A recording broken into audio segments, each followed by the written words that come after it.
नमस्कार,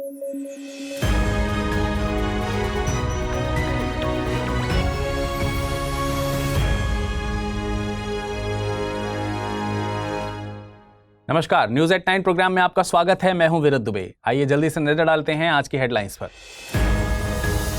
आर्थिक सर्वेक्षण हुआ पेश, संविधान में नहीं है जिक्र। वैश्विक उठापटक के बावजूद भारत की अर्थव्यवस्था का शानदार प्रदर्शन। जो बाइडेन राष्ट्रपति उम्मीदवार की रेस से बाहर, कमला हैरिस को दिया समर्थन। एक लंबी प्रक्रिया है यूएसए में राष्ट्रपति चुनाव। और कांवड़ यात्रा के रूट के नेम प्लेट विवाद में हुई सुप्रीम कोर्ट की एंट्री। राज्य सरकारों के फैसले पर लगाई रोक। मुजफ्फरनगर पुलिस के एक आदेश से शुरू हुआ था विवाद।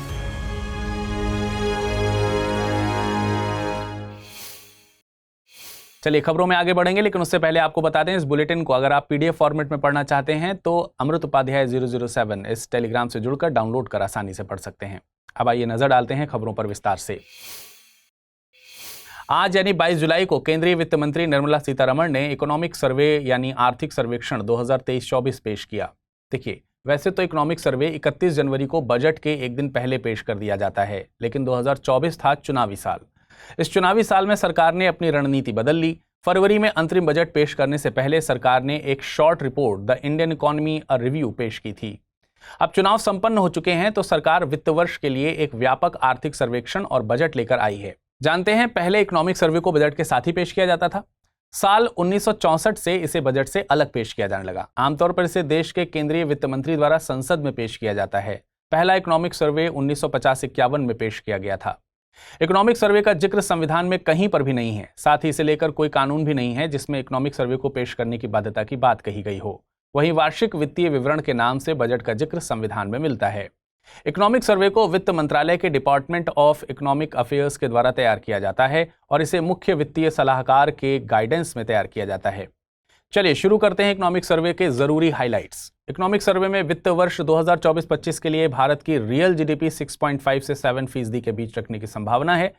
सर्वे के मुताबिक भारत की अर्थव्यवस्था ने पोस्ट कोविड बेहतरीन रिकवरी की है। सर्वे की माने तो वैश्विक स्तर पर चल रही अस्थिरता के बावजूद भारत की अर्थव्यवस्था बेहतर स्थिति में है। सर्वे का मानना है कि भारत की रिकवरी को सस्टेन करने के लिए घरेलू स्तर पर प्रयास ज्यादा करने की जरूरत है, क्योंकि वैश्विक स्तर पर किसी भी समझौते को फाइनल तक पहुंचाना मुश्किल होता जा रहा है। सर्वे में बताया गया है कि भारत में जो पूंजी का निर्माण हुआ है उसमें सार्वजनिक निवेश की बड़ी भूमिका है। वित्त वर्ष 2022 में इसमें निजी क्षेत्र के निवेश की भूमिका बढ़ी है। सर्वे में कहा गया है कि हेडलाइन इन्फ्लेशन का रेट कंट्रोल में है। हेडलाइन इन्फ्लेशन से मतलब है कि इसमें घरों में उपभोग की जाने वाली सभी वस्तुओं और सेवाओं की कीमतों में होने वाले बदलाव को शामिल किया जाए। वहीं कोर इन्फ्लेशन में खाद्य और ऊर्जा से जुड़ी वस्तुओं को हटा दिया जाता है, क्योंकि इनकी कीमतें ज्यादा वैलेटाइल होती हैं। इसके अलावा व्यापार घाटे में 2023 की तुलना में 2024 में कमी देखी गई। सर्वे में भारत को विकसित राष्ट्र बनाने के लिए त्रिपक्षीय सहयोग पर जोर दिया गया। इस त्रिपक्षीय सहयोग में सरकार, निजी क्षेत्र और अकादमिक संस्थान शामिल हैं। सर्वे में कहा गया है कि 2030 तक भारतीय अर्थव्यवस्था में गैर कृषि क्षेत्र में सालाना 78.5 लाख जॉब्स सृजित करने की जरूरत है, तभी बढ़ते कार्यबल की जरूरतें पूरी की जा सकेंगी। सर्वे में ही सतत और गुणवत्तापूर्ण रोजगार के लिए 2 प्रॉमिसिंग सेक्टर्स की पहचान की गई है। एक है एग्रो प्रोसेसिंग और दूसरी है केयर इकोनॉमी। केयर इकोनॉमी में बुजुर्गों और बच्चों की केयर और घर की देखभाल जैसे काम शामिल होते हैं। माना जा रहा है कि भारत की ज्यादातर जनसंख्या युवा की कैटेगरी में शामिल है, इसलिए केयर इकोनॉमी में भारत में ज्यादा रोजगार सृजित हो सकते हैं। सर्वे की माने तो कॉर्पोरेट सेक्टर का लाभ 15 सालों में सबसे ज्यादा है। सर्वे में कृषि क्षेत्र को लेकर भी 5 सिफारिशें की गई हैं। इनमें पहली है कृषि उत्पादों के लिए फ्यूचर मार्केट्स के लिए एक मजबूत रेगुलेटरी फ्रेमवर्क। दूसरी सिफारिश है कि कृषि उत्पादों के निर्यात पर प्रतिबंध हटाना चाहिए। बैन को कुछ विशेष परिस्थितियों में ही लागू किया जाए। इसमें मकसद है कि कृषि उत्पादों को अंतर्राष्ट्रीय बाजारों के कम दाम मिल सकें। तीसरी सिफारिश में भारत के इन्फ्लेशन टारगेटिंग फ्रेमवर्क को री एग्जामिन करने की बात कही गई है। चौथी सिफारिश में भारत के कुल संचित क्षेत्र में इजाफा करने की बात कही गई है। पांचवी सिफारिश की माने तो सर्वे में ऐसी फसलों को बढ़ावा देने की बात कही गई है जो जलवायु परिवर्तन के लिहाज से सही हों।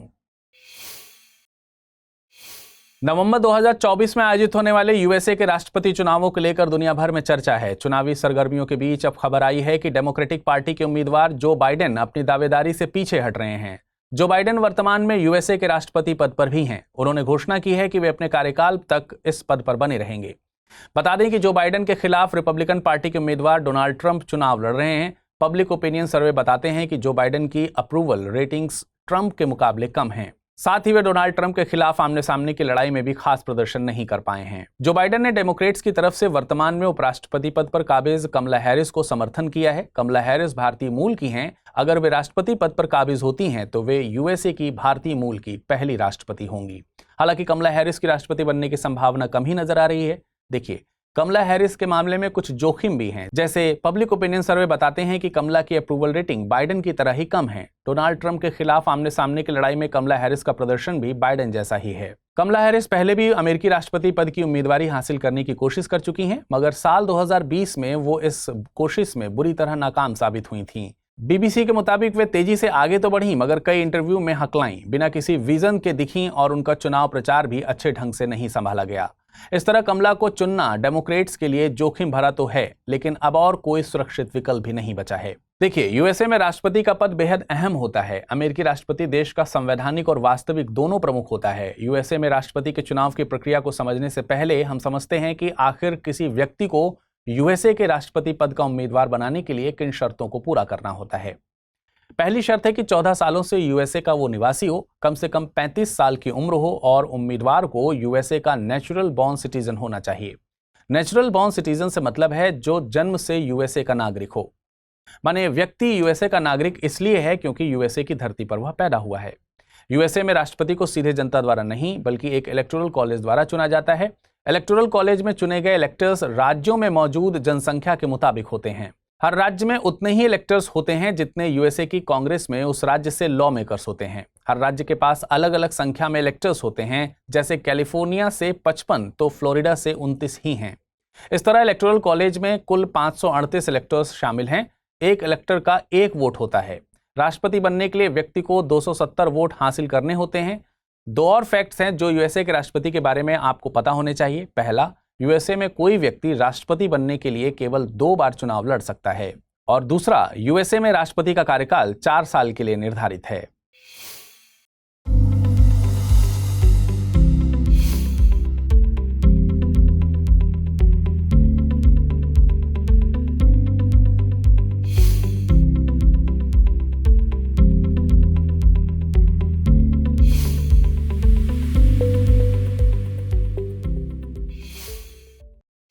कांवड़ यात्रा के रूट पर पड़ने वाले होटलों और ढाबों के बाहर उनके मालिकों के नाम लिखने के विवाद में अब सुप्रीम कोर्ट की भी एंट्री हो गई है। आज सुप्रीम कोर्ट ने राज्य सरकारों के इस फैसले पर अंतरिम रोक लगा दी है।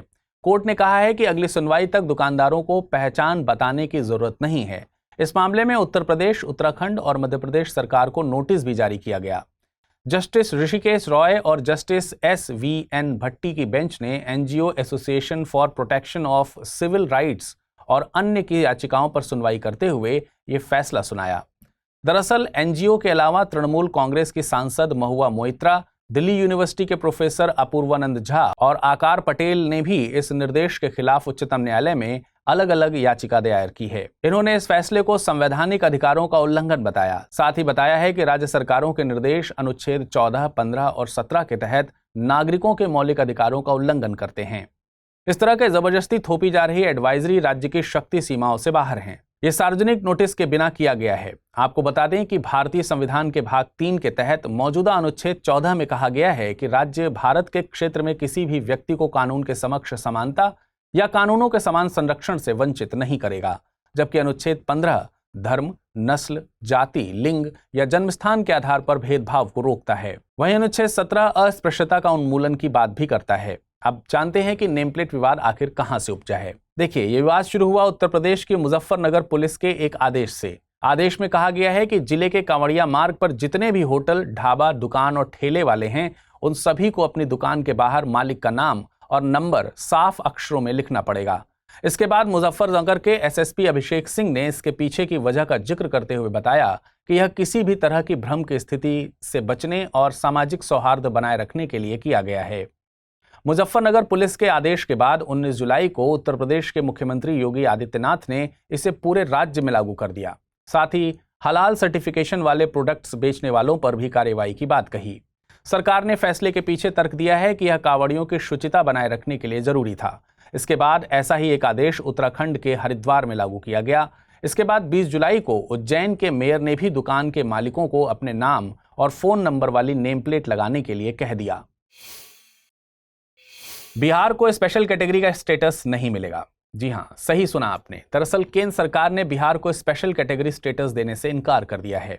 आपको बता दें कि लंबे समय से बिहार को स्पेशल कैटेगरी स्टेटस देने की मांग उठाई जा रही है। अभी हाल ही में राष्ट्रीय जनता दल यानी आरजेडी के नेता मनोज कुमार झा ने फिर से कहा था कि बिहार स्पेशल कैटेगरी स्टेटस और स्पेशल पैकेज दोनों चाहता है। उन्होंने ये भी कहा है कि बिहार के लिए स्पेशल कैटेगरी स्टेटस की मांग बिहार और झारखंड के बंटवारे के समय से ही होती आ रही है। तो चलिए समझते हैं कि किसी राज्य को स्पेशल कैटेगरी स्टेटस देने का मतलब आखिर क्या होता है। देखिए, स्पेशल कैटेगरी स्टेटस केंद्र सरकार द्वारा किसी भौगोलिक और सामाजिक आर्थिक रूप से पिछड़े राज्य को दिया जाता है। इस स्टेटस के मिलने से पिछड़े राज्यों में विकास में अधिक सहायता मिलती है। हालांकि इस स्टेटस को देने के कुछ पैरामीटर्स भी होते हैं। ये पैरामीटर्स गाडगिल फॉर्मूले पर आधारित हैं। मुख्य पैरामीटर्स की बात करें तो राज्य में पहाड़ी इलाकों का होना, राज्य में कम जनसंख्या घनत्व का होना, राज्य में बड़ी जनजातीय आबादी का पाया जाना, राज्य का आर्थिक रूप से पिछड़ा होना जैसे पॉइंट्स शामिल हैं। अगर किसी राज्य में ऐसी कंडीशंस पाई जाती हैं तो स्पेशल कैटेगरी स्टेटस मिलने का चांस होता है। ऑफ कोर्स लास्ट डिसीजन केंद्र सरकार का ही होता है। अब स्पेशल कैटेगरी स्टेटस मिलने से किसी राज्य को क्या फायदे हो सकते हैं, चलिए ये भी जान लेते हैं। देखिए, प्रायोजित योजना के मामले में टोटल फंड का 90% हिस्सा स्पेशल कैटेगरी स्टेटस राज्यों को मिलता है, जबकि अन्य राज्यों के मामले में यह हिस्सा 60% या 75% होता है। इतना ही नहीं, केंद्र सरकार के सकल बजट का 30% हिस्सा स्पेशल कैटेगरी स्टेटस राज्यों को जाता है। इसके अलावा स्पेशल कैटेगरी स्टेटस राज्यों को उत्पाद एवं सीमा शुल्क, आयकर और कॉरपोरेट कर में महत्वपूर्ण छूट भी मिलती है। आपको यह भी ध्यान रखना चाहिए कि संविधान में स्पेशल कैटेगरी स्टेटस के लिए कोई भी प्रावधान नहीं है। इस स्टेटस को देने की शुरुआत 1969 में 5वें वित्त आयोग की सिफारिशों पर की गई थी। आपको यह भी बता दें कि यह दर्जा पहली बार 1969 में जम्मू कश्मीर, असम और नागालैंड को दिया गया था। तेलंगाना यह दर्जा पाने वाला भारत का सबसे नया राज्य है। एक इंपॉर्टेंट फैक्ट आपको बता दें कि स्पेशल कैटेगरी स्टेटस और स्पेशल कैटेगरी दोनों अलग अलग कॉन्सेप्ट होते हैं। स्पेशल कैटेगरी स्टेटस केवल आर्थिक और वित्तीय पहलुओं से संबंधित होता है, वहीं स्पेशल कैटेगरी के तहत विधायी और राजनीतिक अधिकार भी मिलते हैं। इसको आप जम्मू कश्मीर के उदाहरण से समझ सकते हैं। अनुच्छेद 370 के निरस्त होने से पहले जम्मू कश्मीर को विशेष दर्जा मिला हुआ था। चलिए, अब बारी है आज के टर्म ऑफ द डे देखने की। आज का टर्म ऑफ द डे है गिग वर्कर्स। पहले जानते हैं कि गिग शब्द से क्या मतलब है। गिग शब्द म्यूजिक की दुनिया से आया है। यहां पर परफॉर्मर्स शॉर्ट टर्म या सिंगल टाइम के लिए वेन्यू बुकिंग करते हैं, जिसे गिग्स कहा जाता है। गिग वर्कर से मतलब सर्विस सेक्टर से ऐसे एम्प्लॉय से है जो कॉन्ट्रैक्ट या फ्रीलांस बेस्ड काम करते हैं। गिग वर्कर्स के पास कई तरह की स्वतंत्रताएं होती हैं, मसलन वर्क फ्रॉम होम, काम के घंटे अपने मुताबिक चुनना, क्लाइंट चुनने की सहूलियत आदि। इस तरह की व्यवस्था में काम करने की कई सहूलियतों के साथ चुनौतियां भी हैं, जैसे सामाजिक सुरक्षा योजना में शामिल न होना, हेल्थ इंश्योरेंस, पेड लीव आदि का अभाव। चलिए अब नजर डालते हैं आज की रैपिड न्यूज पर। रोमानिया की सांसद द्वारा ब्राउन बियर की आबादी को नियंत्रित करने के लिए 481 ब्राउन बियर को मारने की मंजूरी दे दी गई है। वैश्विक स्तर पर इनके इस फैसले की आलोचना की जा रही है। अब यदि ब्राउन बियर की बात करें तो यह विभिन्न प्रकार के निवास स्थानों पर रहने में सक्षम होते हैं, जैसे रेगिस्तानी किनारों, ऊंचे पर्वतीय जंगलों और बर्फ के मैदानों आदि। ये जीव 2 पैरों पर खड़े हो सकते हैं, अपने पैरों के तलवे पर चल सकते हैं और मनुष्यों की तरह अपने हाथों से चीजें उठा सकते हैं। भूरे भालू अपने पारिस्थितिकी तंत्र में महत्वपूर्ण शिकारी और बीज फैलाने वाले होते हैं। यह पेड़ों पर छोड़े गए खरोंच के निशान, एक दूसरे की गंध और साउंड के माध्यम से अपने प्रजाति के लोगों से संवाद करते हैं। भारत में भी ब्राउन बियर की उप प्रजाति निवास करती है, जिसे हिमालयन ब्राउन बियर के नाम से जाना जाता है। भारतीय अंतरिक्ष अनुसंधान संगठन एयर ब्रीदिंग प्रोपल्शन सिस्टम का परीक्षण करने के लिए तैयार है। यह तकनीक रॉकेट में यूज किए जाने वाले ईंधन से संबंधित है। आमतौर पर रॉकेट में 2 टैंक होते हैं, एक ईंधन टैंक और एक ऑक्सीडाइजर टैंक। ऑक्सीडाइजर का उपयोग ईंधन को जलाने के लिए किया जाता है। एयर ब्रीदिंग प्रोपल्शन सिस्टम के मामले में रॉकेट में ईंधन तो होगा, लेकिन ऑक्सीडाइजर नहीं होगा, क्योंकि यह सिस्टम ईंधन को जलाने के लिए ऑक्सीडाइजर के रूप में वायुमंडलीय ऑक्सीजन का उपयोग करेगा। यह तकनीकी रॉकेट को काफी हल्का और अधिक कुशल बनाती है। हालांकि ऐसी तकनीकें केवल पृथ्वी के वायुमंडल की सघन परतों के भीतर ही इस्तेमाल की जा सकती हैं, जहां ऑक्सीजन की पर्याप्त आपूर्ति होती है। केरल में निपाह वायरस का एक मामला सामने आया जिसमें 14 वर्षीय लड़के ने दम तोड़ दिया। निपाह वायरस एक जूनोटिक वायरस है, जिसका मतलब है यह जानवरों से मनुष्यों में फैलता है। यह दूषित भोजन के माध्यम से या सीधे संपर्क के माध्यम से फैल सकता है। इसके अलावा एक व्यक्ति से दूसरे व्यक्ति में भी फैल सकता है। इसमें सामान्य बुखार और सांस लेने से जुड़ी समस्याओं जैसे लक्षण दिखाई देते हैं। यह हेनिपा वायरस जीनस का सदस्य है, जो पैरामाइक्सोविरेडे परिवार का हिस्सा है। इसकी पहचान सबसे पहले 1999 में मलेशिया में सुअर पालन करने वाले किसानों में हुई थी। वर्तमान में इस वायरस के लिए कोई टीका उपलब्ध नहीं है। केंद्रीय कोयला और खान मंत्री जी किशन रेड्डी ने राष्ट्रीय जिला खनिज फाउंडेशन पोर्टल लॉन्च किया है। यह पोर्टल देश भर के जिला खनिज फाउंडेशन के बारे में जानकारी देने के लिए एक केंद्रीकृत मंच के तौर पर काम करेगा। इसके अलावा इसी अवसर पर मिनरल एक्सप्लोरेशन हैकथॉन भी लॉन्च किया गया। यह हैकथॉन इनोवेटिव खनिज खोज तकनीकों पर केंद्रित है। इसका उद्देश्य जियोफिजिकल डेटा संग्रह के लिए आर्टिफिशियल इंटेलिजेंस और मशीन लर्निंग जैसी उभरती तकनीकों के उपयोग को बढ़ावा देना है, जिससे नए खनिजों में विशेष रूप से गहराई में छिपे हुए खनिज निकायों की पहचान की जा सके। बिहार के मुख्यमंत्री ने नेपाल के कई नेताओं से बागमती नदी की बाढ़ के बारे में चिंता व्यक्त की तथा नेपाल से बाढ़ को रोकने के लिए आवश्यक बुनियादी ढांचे के निर्माण का आग्रह भी किया। बीते दिनों बिहार के मुजफ्फरपुर क्षेत्र में बागमती नदी का जलस्तर बढ़ने से एक बार फिर बाढ़ की स्थिति उत्पन्न हो गई है। बागमती नदी का उद्गम शिवपुरी पहाड़ियों में बागद्वार क्षेत्र से होता है, जो मध्य नेपाल के काठमांडू घाटी से उत्तर पश्चिम भाग में स्थित है। यह नदी हिंदुओं के सबसे महत्वपूर्ण हिंदू मंदिरों में से एक पशुपतिनाथ मंदिर से होकर बहती है, जो यूनेस्को विश्व धरोहर स्थल है। यह नदी तराई के मैदान से होकर बिहार में प्रवेश करती है, जहां ये कई बार बाढ़ का कारण बन जाती है। अब आइए नजर डालते हैं आज के बुलेटिन पर आधारित प्रश्नों पर। हाल ही में चर्चा में रही बागमती नदी के किनारे पर कौन सा महत्वपूर्ण धार्मिक स्थल स्थित है? अमरनाथ, पशुपतिनाथ, केदारनाथ या फिर बद्रीनाथ? अगला प्रश्न है, आर्थिक सर्वेक्षण के संबंध में निम्नलिखित कथनों पर विचार कीजिए। आर्थिक सर्वेक्षण पेश करना सरकार के लिए संवैधानिक बाध्यता है। आर्थिक सर्वेक्षण की सिफारिशें पूरी करने के लिए ही बजट पेश किया जाता है। उपयुक्त में से कौन सा या से कथन सही है या हैं? केवल एक, केवल दो, एक और दो दोनों, ना तो एक ना ही दो। अब आइए नजर डालते हैं पिछले बुलेटिन में पूछे गए प्रश्नों पर और जानते हैं उनके सही उत्तर। पहला प्रश्न था, गेवरा और कुसमुंडा खाने किस खनिज के लिए प्रसिद्ध हैं? कोयला, लोहा, मैग्नीज या फिर तांबा? इसका सही जवाब है विकल्प ए। अगला प्रश्न था, कैसनी ह्यूजेंस मिशन किस ग्रह के लिए प्रसिद्ध है? बुध, शनि, बृहस्पति या फिर मंगल? इसका सही जवाब है विकल्प बी। आज के बुलेटिन में फिलहाल इतना ही। मुलाकात करेंगे कल कुछ नई खबरों के साथ। तब तक अपना ख्याल रखिएगा। धन्यवाद।